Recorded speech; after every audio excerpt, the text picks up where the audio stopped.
नमस्कार। चलिए आज भारत सरकार के अंदर की सत्ता की असली कहानी को समझते हैं, वो भी एक बहुत ही दिलचस्प कहानी के जरिए।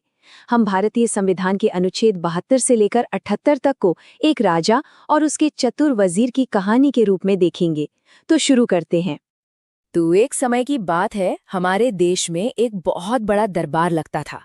इस दरबार में सत्ता, कर्तव्य और सलाह की एक अनोखी कहानी बुनी जाती थी।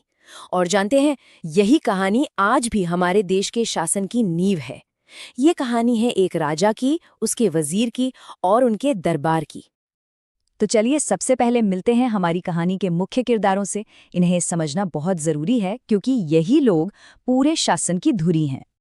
सबसे पहले हैं राष्ट्रपति, जो हमारी कहानी के राजा हैं। एक ऐसे राजा जिनका नाम तो बहुत बड़ा है, पर असली ताकत वो नहीं है।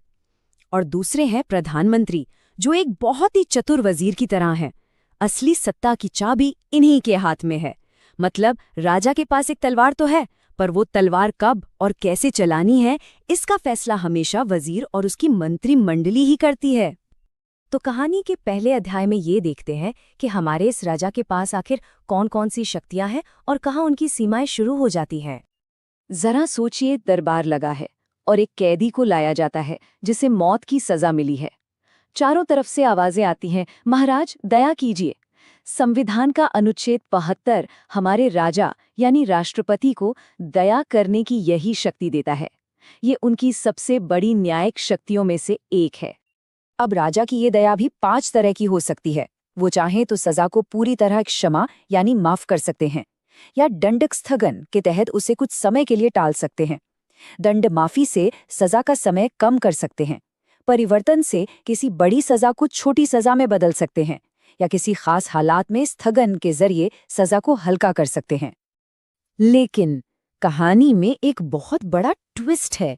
राजा इतना ताकतवर दिखने के बावजूद ये फैसला अपने मन से नहीं कर सकता था। तो फिर असली फैसला लेता कौन था? और यहीं पर दरबार का एक पुराना और बहुत जरूरी फैसला काम आता है। कहर सिंह बनाम भारत संघ मामले में सुप्रीम कोर्ट ने ये साफ कर दिया था कि राजा दया तो कर सकते हैं, लेकिन ये फैसला हमेशा वजीर और उसके मंत्री परिषद के सलाह पर ही होगा। राजा तो बस उस फैसले पर अपनी आखिरी मोहर लगाता है। अब कहानी में सामने आता है राज्य का नक्शा। अनुच्छेद 73 राजा के शासन की सीमाएं तय करता है। इसका मतलब है कि राजा पूरे देश पर शासन नहीं कर सकता। उनका अधिकार क्षेत्र सिर्फ उन्हीं मामलों तक है जो संविधान की संघ सूची यानी यूनियन लिस्ट में लिखे हुए हैं। अब आते हैं कहानी के सबसे जरूरी हिस्से पर। चलिए देखते हैं कि कैसे ये पूरा का पूरा सिस्टम सिर्फ वजीर की सलाह पर टिका हुआ है। देखिए, अनुच्छेद 74 कहता है कि राजा को सलाह देने के लिए एक टीम होगी जिसका मुखिया वजीर यानी प्रधानमंत्री होगा। 1976 में 42nd संशोधन ने इस सलाह को मानना राजा के लिए जरूरी कर दिया, मतलब मैंडेटरी। हालांकि 1978 में 44th संशोधन ने राजा को थोड़ी सी छूट दी कि वो सलाह को एक बार फिर से सोचने के लिए वापस भेज सकते हैं, पर अगर वही सलाह दोबारा आ गई तो फिर उसे मानना ही पड़ेगा। और इस पूरी बात को शमशेर सिंह बनाम पंजाब राज्य के मामले में सुप्रीम कोर्ट ने बहुत ही अच्छे से समझाया था। उन्होंने कहा, राष्ट्रपति और राज्यपाल सिर्फ नाम के प्रमुख हैं, असली शक्ति तो मंत्रिपरिषद में ही है। ये एक लाइन पूरी कहानी का सार है। तो सवाल ये है कि ये वजीर और उनकी टीम बनती कैसे है? अनुच्छेद 75 के हिसाब से राजा लोकसभा में बहुमत वाले नेता को प्रधानमंत्री बनाते हैं। फिर उसी प्रधानमंत्री की सलाह पर बाकी मंत्री चुने जाते हैं।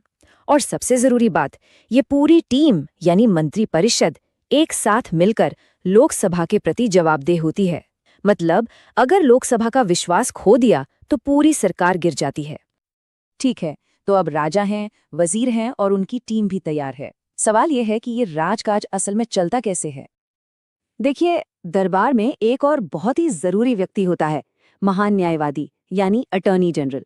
ये सरकार के सबसे बड़े कानूनी अधिकारी होते हैं जिन्हें राजा नियुक्त करता है। ये संसद की कार्रवाई में बोल तो सकते हैं, लेकिन वोट नहीं डाल सकते। एक तरह से ये राज्य के मुख्य वकील होते हैं। यहाँ एक और मजेदार बात है।